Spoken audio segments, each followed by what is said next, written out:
Welcome. In this video I'm going to show you how you can create a simple histogram using Python. I'm running Python version 3.12 and the histogram is like a bar chart but for scale data, so numeric data where you actually bin the data into different categories, 0 to 10, 10 to 20, etc. And then you either show the count of those bins as heights, or especially if the bin sizes are different, you should actually use the traditional from Pearson, which is known as frequency density as the height, so that the area of the bar or the bin is equal to the count. To show you how this can be done, I've loaded already some example data by using pandas, and then the general social survey data from 2012 adjusted for some example purposes.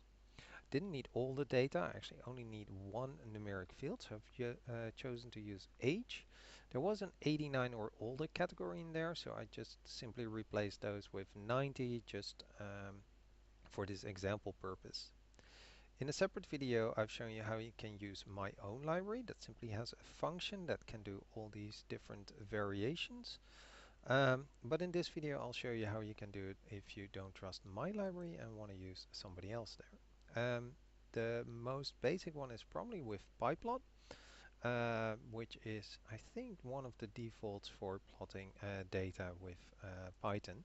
So I'll first load in the data, the library, and then I can simply create a histogram by feeding it the numeric field, perhaps set some colors, the line width, label the axis of course, and then we get ourselves a nice little histogram. This is actually using counts, so there were about 200 people in this category, which is probably ranging from 18 to 23 or so. By default, the number of bins is set to 10, so 1, 2, 3, 4, 5, 6, 7, 8, 9, 10. But if you want, you can change that by just typing in a number, so then it will actually change the number of bins. Instead of an integer, you can actually also choose among different options like auto, FD, Dwayne, etc. They all come from histogram bin edges function or module.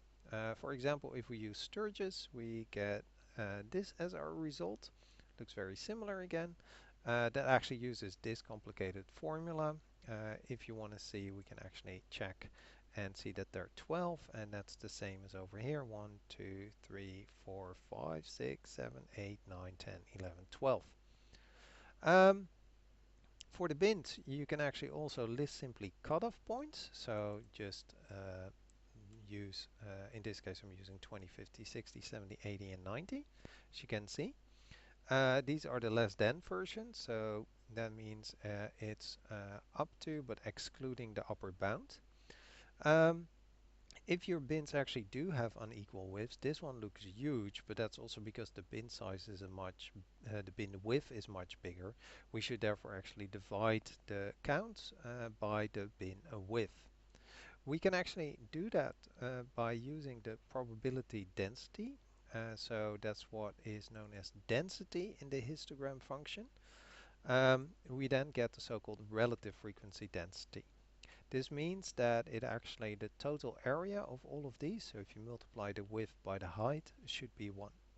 If we want those traditional frequency densities, we simply need to multiply these heights by the sample size. So I first get the sample size, and then what I'm going to do is I'm actually going to get those probability densities, the bins and some other stuff from the histogram. And then I'm going to say, well, multiply those PDFs by the sample size, the total sample size.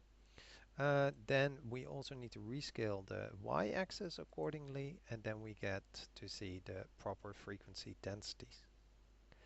If you prefer to use Seaborn, that can also be used. So for example, I'll import it, and then I can just use the histplot function.